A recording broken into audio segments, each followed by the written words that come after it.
Hello and welcome to the beautiful surrounds of Wynnshotel here in Dublin city centre for the latest episode in our series Coffee at Wynns. My guest today is the Ireland correspondent of The Guardian, Rory Carroll, who is also the author of this international bestseller, Killing Thatcher, the IRA, the Manhunt and the Long War on the Crown, which tells of the assassination attempt on Margaret Thatcher by the IRA in 1984. We're recording this in October 2024, so we're 40 years on from the attempted assassination. Rory, you're very welcome. Thanks, Ronan. Happy to be here. Tell us, what interested you in this story? I stumbled across it when the bomber, Patrick McGee, wrote and published his own memoir several years ago. And in prepping for an interview for him, for an article in The Guardian, I started reading around the background to the Brighton bombing, and I'd assumed it was such a familiar story, and yet, there was, two things struck me. One, that there's a fascinating conjunction of people, personalities in the whole plot to kill Thatcher, and secondly, it hadn't really been told properly. I mean, there's never been a full kind of A to Z of what happened. So, once I saw that, I thought, well, this is a fantastic story that should be told. Yeah, you're right. I mean, it's one of these stories that you think somebody else has told, and then you go to research it and realize nobody actually has told the whole story of the assassination attempt. Margaret Thatcher, right? She's obviously a very controversial figure in Irish history. She becomes British Prime Minister in 1979, but it's fair to say that her views on Northern Ireland are already shaped by events that happened that year. Yes, in a few months before her election victory, Ery Neve, who was a Conservative MP and had been her big advisor, consigliere on Northern Ireland, and one of the few people in the Tory party who actually really had, cared passionately about Northern Ireland, he was assassinated by the INLA. And this was devastating for her because he had been a personal friend as well as her kind of go-to guy on Northern Ireland. So she arrives into power a few months later without her Northern Ireland guy. And so what that meant was that she basically was left without a Northern Ireland policy. And she really wanted to set Northern Ireland aside as much as possible because she wanted to focus on a domestic revolution, to really focus on what was happening with the economy in Britain. And Northern Ireland was this kind of a bloody, dreary distraction from all of that. And she, obviously, we when she took office, we had shortly after that the assassination of Earl Mountbatten, which was a huge shock to the sort of body politic in Britain. But I guess the big issue for her in her first term as British Prime Minister are the hunger strikes of 1981. Just explain the background to those and her involvement in it.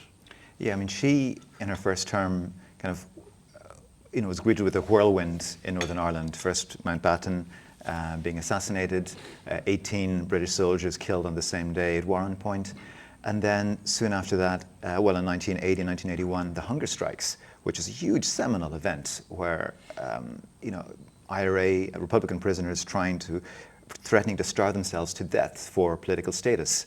And she had to confront this huge event and she had to make a decision. Does she concede to them? So just get this straight. This is the issue here is whether or not these prisoners are criminals, which is how they're regarded by the British state at the time, or whether or not they are basically political prisoners. Thatcher regards them as criminals, that they should be treated just like criminals are, whereas the IRA at this stage believe that they should have political status, which they had for a long time. Yes, and there was a fundamental issue at stake here, which is why both sides, went to such extremes, because there was the issue of legitimacy. Is the IRA campaign legitimate? And are they soldiers fighting a war? Are they combatants? Or are they terrorists and criminals? And so for both sides, this is a storytelling competition as well. And not to trivialize it, but is to kind of convey, whose side, whose framing of the conflict is going to prevail. And so that was why Bobby Sands was the first, and he starved himself to death, and then followed in a staggered succession 9 other Republican prisoners. Now, the IRA initially thought that she's going to cave. I mean, she will not allow these men to die because either for humanitarian reasons, There was a naivete thinking, oh, she's a woman, she's a mother, surely she won't permit this. And also because of the backlash. And yet that's what happened. And 10 Republican prisoners died. And this was a traumatic event for the Republican community in Northern Ireland, and also more across the island in general. And it's fair to say that she was a hit figure from then on in Republican circles. But being a hit figure is one thing, being a target for assassination is another. When did the IRA first decide to target her? It was during the hunger strikes when the idea of her becoming a target first presented itself. On Fublock, the IRA newspaper had a headline saying, when Bobby Sands was on his deathbed, saying, there will be fire and there will be fury if he dies. And sure enough, he died. And initially what they meant was that there will be mayhem on the streets. And there will be, the IRA would launch attacks across the Northern Ireland. But then soon after that, they started to think, well, what if we went after her herself? Because she was such a hate figure, so demonized, on par with Cromwell, really, at this point. And so the IRA's Unit England department, which was tasked with exporting the war across the water to England, as the IRA would put it, started to investigate the possibility, well, could we go after Thatcher herself? Something that the IRA have never done, nothing on that scale, nothing on that level of audacity. But that was the genesis of it, was this desire for revenge against Thatcher. And the England department, the IRA in general, because obviously this has to come from the highest level, the IRA decide to target Thatcher. So interstage left, so to speak, Patrick McGee. Just tell us a little bit about his background. He's ultimately found to be he's ultimately convicted of being the Brighton bomber. But tell us a little bit about his background. Patrick McGee is a fascinating character because there were several unusual things about him from an IRA point of view. As a boy, the family left Belfast and they moved to England because the father's looking for work. So Patrick grew up with an English accent, with English friends, and being familiar with the milieu in England. And he never quite fit in, though. I mean, he was a bit of a troubled kid. He ran with a crowd of like a local gang. He got arrested, got fingerprinted fatefully as a teenager for kind of breaking into a shop. And so when the Troubles erupted a few years later, he then moved back to Belfast because he just felt like this gravitational pull of home, and he wanted to see what was happening. And I mean, he physically is quite a small guy, quite softly spoken, actually quite cerebral. And he saw his peers out on the streets confronting the British Army, and he was in awe of them. I mean, these guys their courage, their audacity. And he wasn't sure he could be as tough as them. But he had to battle to get into the IRA. Initially, they were suspicious because he had an English accent. Mm-hmm. But he gets into the IRA, and then he has this very meticulous approach to bomb making, which is why he's still with us today, because so many bomb makers of the IRA blew themselves up, and yet he survived. He ends up being arrested in the 70s, spends time in Lankesh, meets Jerry Adams, and then when he emerges in the mid-70s, he then decides to join the England department to work, as the IRA would put it, kind of behind enemy lines in England, targeting English targets. And I think it's critical, is it not, that he has an English accent, so he's able to blend into English society at the time without raising suspicion. Yes, I mean, in IRA terms, it's almost like a superpower in a way that he could blend in England. Now, remember, a lot of this time in the 70s and 80s, a lot of IRA guys are working class, hadn't really traveled much beyond their immediate area. And in England, they would have felt like a fish out of water. And certainly their accents would have alarmed people in England. Whereas McGee he was familiar with England, and he could just turn on and turn off an English accent. So he could operate basically below the radar. And that's what made him so effective for the IRA.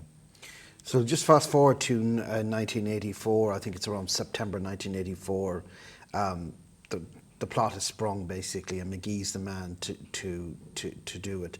So just tell us, he walks into the Grand Hotel under an assumed name, Roy Walsh, isn't that correct? Mm-hmm. And he's just an ordinary guest. He gets a sea view, and take it from there.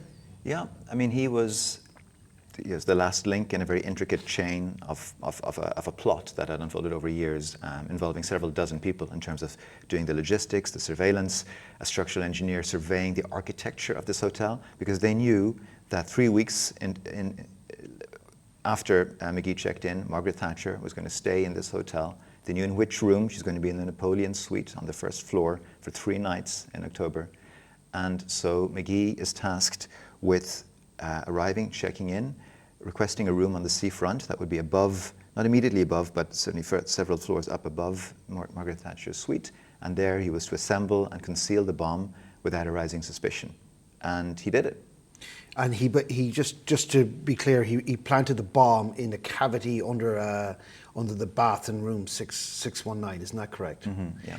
And the timer on it, right? The timer was exactly primed, wasn't it, for whatever it was? It was a 22 days, 6 hours, or whatever it was. I mean, it was time to go off at 3:30 a.m. on the night before Margaret Thatcher's conference speech. Yeah, and they had cannibalized VCR recorders as a timer, and they're actually very precise. And so the timer had been done in advance. So he merely had to assemble the bomb around the timer, and they knew that it was going to go off, or at least they hoped it was going to go off shortly before 3 a.m. on the night of the 12th of October. They calculated that was, maximizing the chance that Thatcher would indeed be in her suite at that time. And by the time the bomb does go off with devastating consequences, McGee is back in Ireland. He's listened to the radio in Cork. There's great scenes in your book about that. But obviously the bomb goes off at, 2:52 a.m. or something like that, around that on the morning of the 12th of October. What happens then? Yes, he's trying to tune into a pirate radio station in Cork in his hideaway, waiting for news. And meantime, in Brighton, the bomb, as planned, detonates, and it obliterates the room it's in and the adjoining room as well, which is on the 6th floor. And now the bomb itself was not huge. It was about 30 pounds worth of explosives. And Margaret Thatcher, she's 5 stories below on the Napoleon suite. And what was so clever about the bomb was that, the explosive power of it blew upwards. It blew upwards through then the 6th floor, the next floor above it, and then out through the roof of the hotel. And there it punctured this kind of hole. And there was a 5-ton chimney stack of Victorian masonry, which wobbled and then tumbled down through the crevice that the bomb had made. And this then became a homicidal avalanche. It started taking out, masonry, wood, bed, human beings into this thundering cascade below. And this was the weapon. The idea of the bomb was to turn the hotel itself into a weapon against Thatcher. And that's why it was so important to be directly above her. And so we had this whole avalanche taking down room after room after room. And your book goes into great detail just how close she came to being killed. Tell us. I think the way I put it was history pirouetted on a kind of centimetre of geometry, because she had been Margaret Thatcher. It was almost 3 in the morning. She was still working. She had been polishing her speech for the later that morning. And then she'd gone to the bathroom about 3 minutes before detonation. She'd gone to the bathroom. Now that bomb, the avalanche that came through, it wrecked that bathroom. The mirrors, tiles, everything's broken. She would have been cut to ribbons had she still been in the bathroom. As it turns out, she was actually sitting in an armchair in the suite. Now, the avalanche initially appeared to be directed straight down for her, and it would have entombed her right there and then.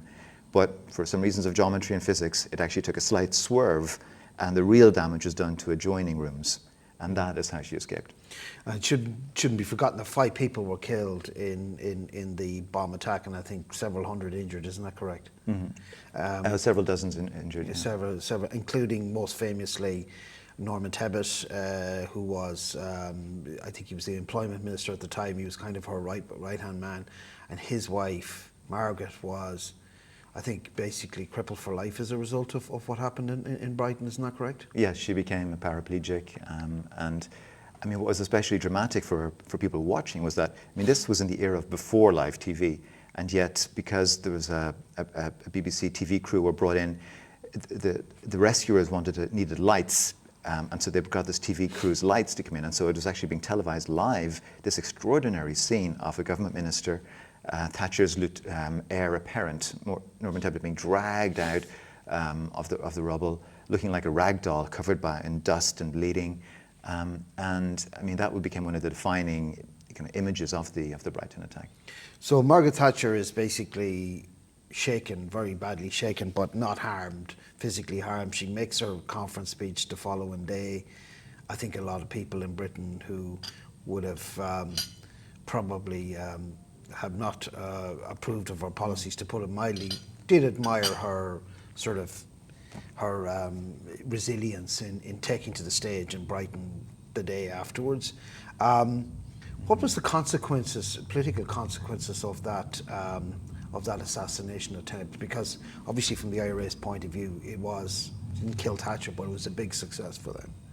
Well, for the IRA, it was, although killing Thatcher, the fact that they came so close, and the fact that they, literally shook the British establishment, was a propaganda victory, because the British policy had been, since the hunger strike, since before, to try to contain the conflict into Northern Ireland and just kind of keep it off the front pages and make it just feel like there's a bunch of criminals running around shooting off-duty policemen. And here you had this landmark act in front of the world's press. And Thatcher wasn't just the British Prime Minister, she was the Iron Lady. I mean, she was already becoming, was a Cold War warrior, so she was a global figure. And so the fact that they had the audacity and the capacity to get so close to her was shocking, for not just for Britain but for the world. And I think the IRA made a very chilling comment afterwards when they said, you have to get lucky all the time. We only have to be lucky once, when it came to possibility of trying to kill her again. But it was, I suppose, if you park in the morality of it, from their point of view, it was a very successful operation and had been meticulously planned, as you say, by Patrick McGee, who had been in the Grand Hotel under an alias. He almost got away with it by the looks of things. There was a massive manhunt for months afterwards, and the breakthrough came as a result of the registration card, which Patrick McGee signed. Just tell us a little bit about this. Well, there was a moment when Patrick McGee was checking into the hotel 3 weeks before the bombing, posing as a guest, and he had to sign a registration card. And this was a key test of IRA terrorist fieldcraft, because what he had to do was obviously write a fake signature, but try to do so without touching the registration card, without leaving any fingerprints on it, and do so without looking especially awkward in a way that would arouse the suspicion of the receptionists. And so he must have practiced it. I've tried doing it myself. It's actually quite hard. Yeah. And he thought he'd done it successfully. As it turned out, the British police, firstly, they extracted the card out of the rubble, and then they spent months studying all of the cards that were in the hotel, thinking, well, had the bomber been a guest, maybe he left prints on one of these cards. And eventually they identified the card, and they then identified the pseudonym he had used, and that then started a trail which led them to identify Patrick McGee as the bomber. And it's a really thrilling story the way you tell it, but he's finally cornered in a flat in Glasgow, and he has company. Isn't that correct? Fair to say? Yeah, I mean, he somewhat astonishingly, just a few months after the Brighton bombing, he goes back to, he's safe in Ireland. He's escaped, but then he chooses to go back for another operation, and the IRA active unit cell is based in Scotland, but the attacks are going to be in England. And they've spent weeks surveilling, building bombs, and preparing a fresh attack, what will later become known as the seaside Blitz. But it ends up that the police inadvertently stumble onto his trail, And then this leads to a very dramatic denouement in Glasgow. In which not only is he arrested, but also four IRA bombers, including Martina Anderson, who went on to be a well-known MEP and Sinn Féin politician. And as you say, like this seaside bombing campaign, the idea was to leave a succession of bombs in resorts and hotels across Britain during the summer season to sow panic, and probably kill a hell of a lot of people too, I'd imagine. Well, they maintained, Patrick McGee and the others involved in it, that the idea was not to kill people, but to devastate the British tourism industry. So they're going to target, yes, hotels and resorts. But if you're going to blow up more than a dozen bombs staggered over a month, I mean, we saw the troubles that, people will die. Well, the IRA always said that they don't target civilians, but the truth is, when you look at all the bombs that went off and killed civilians, it's really inevitable when you take those type of chances. And in fact, McGee had planted another bomb in another hotel overlooking Buckingham Palace. And again, like the same guy who planted the Brighton bombing. It's you could call it hubris, or I mean, IRA supporters would call that courage. The fact that he had, was willing to risk again by doing that, and they came so close. I mean, because that new seaside bombing plot that campaign was ready to go. Yeah. So he's caught, and he's given 8 life sentences. Isn't that correct? In the Old Bailey, and I think the judge described him as a cruel and callous individual, and.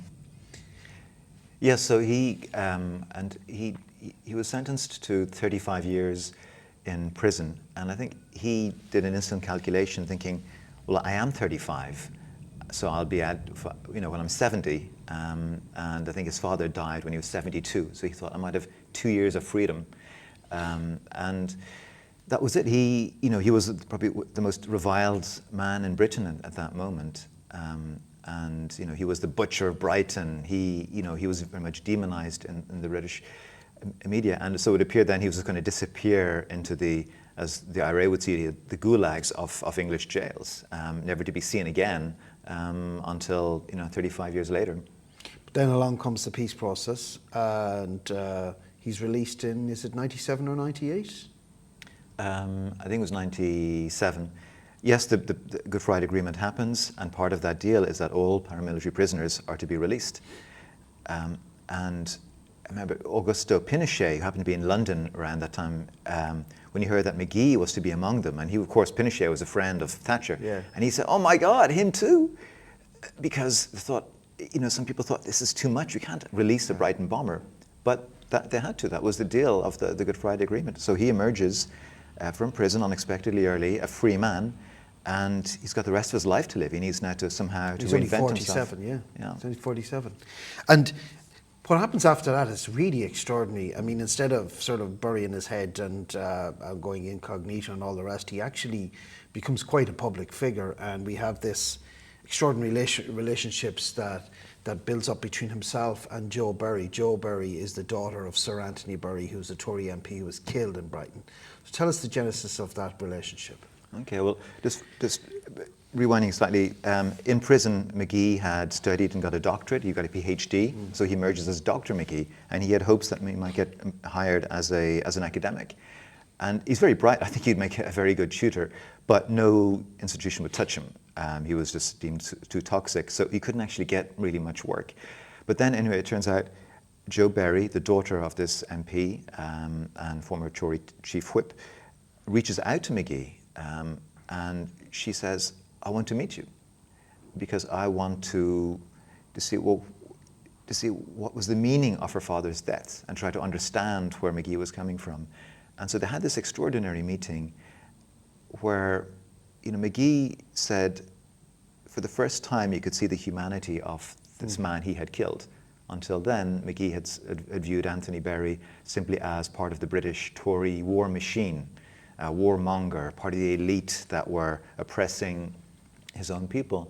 And so, but now he could see this man's daughter sitting in front of him, describing what he had been like as a father, as a dad.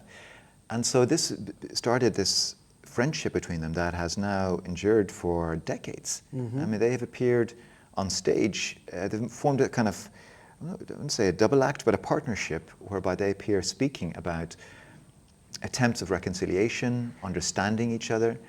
And what's interesting is that McGee is, he has expressed sorrow for the suffering he inflicted, but he still defends the IRA campaign and he still defends the Brighton bomb.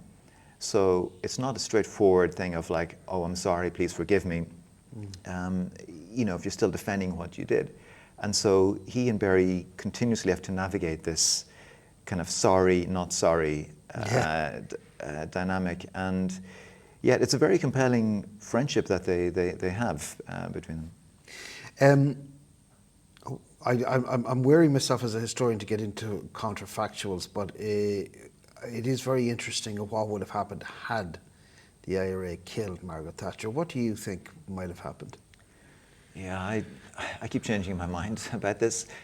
I mean, one very plausible scenario is complete backlash, over the top response on the streets of Northern Ireland, whereby we see another round of internment. The army and the police sweep up hundreds of suspects, and this causes a backlash against the British state. It's conceivable Norman Tebbit could have become the successor to Thatcher had she died. We might have had Norman Tebbit Prime Minister, and he would have been a very hardline leader. But likewise, stepping out of the Irish context, I mean, Thatcher subsequently went on to be an important bridge between Gorbachev and Ronald Reagan in the Cold War. I mean, would that kind of détente between Reagan and Gorbachev have happened without her? Maybe, very possibly yes, but maybe not. So it would have been a very different world. Gerry Adams said recently that he reckons that a lot of English working class people would not have been sad to see had Thatcher died. I don't know if that's true or not, but it's an interesting proposition. I think he's probably right, because at that time, 1984, it was the height of the miners' strike, and I mean Thatcher was such a polarizing, divisive figure, really despised by large chunks of the British population, and so. I mean, there were even within, I think, weeks of the Brighton bombing, there were kind of jokes and comedy clubs about it. I don't think it was that widespread, but I think there was some sentiment that, shame they missed. Yeah, and I think as well that you just obviously you don't know. There can be unintended consequences, as you know from the assassination of the Archduke Franz Ferdinand starts the First World War, basically. So it's very hard to know what would have happened. But I think, again, leaving the morality of it aside, Thatcher actually brought a more, if you look at the second half of her time in office, she brought a more positive attitude to Ireland. And you have the year after that, you have the signing of the Anglo-Irish Agreement, which is a very significant agreement, which gives the Irish government a say in Northern Ireland affairs for the first time. Yes, and I think it's to her immense credit, actually, that Margaret Thatcher, showed restraint. She's not often associated with restraints in her other policies, but the Anglo-Irish Agreement had been already beginning, the genesis already predated the bomb, but she went ahead with it, and she wanted, laid the foundations, trying to do something new. And politically, it cost her. It wasn't a popular thing with her own base, and yet she really wanted to try it. And and she also gave the police space to do their job, to hunt for the bombers. She didn't kind of unleash the hounds to try to for a backlash. Now, when we see after 9/11, after those awful attacks on Israel on 7th of October. The overreaction that can happen. I'm talking now about Iraq, and Gaza, and now Lebanon. In that context, I think I can put Thatcher's rather measured response in I think it's something that she earns a lot of respect for that. I think as well, if you consider that the assassination happens in in 1984, and then you have the first IRA ceasefire in 1994. So there's 10 years between it. I think it would be very hard for any British government to have negotiated with Sinn Féin had Thatcher been killed. That would be my view. Now, you can't prove it, obviously, but I'd imagine that it would have been a lot more difficult had they succeeded in killing her. Yes, absolutely. And I think there were some elements within the Republican leadership that felt the outcome of Brighton was ideal, in that they showed the IRA's lethal capacity and ambition, and yet by not killing Thatcher, they left open that kind of space for what eventually then became the peace process and electoral breakthroughs for Sinn Féin. So, and this is obviously all in hindsight, but there's some feeling that it was a good outcome for the Republicans. Well, thank you very much, Rory. I can't highly recommend this book highly enough. It's a fantastic read on a very, very important episode in the Troubles. Please like and subscribe to our channel. And Rory Carroll, thank you very much. Thank you, Ronan.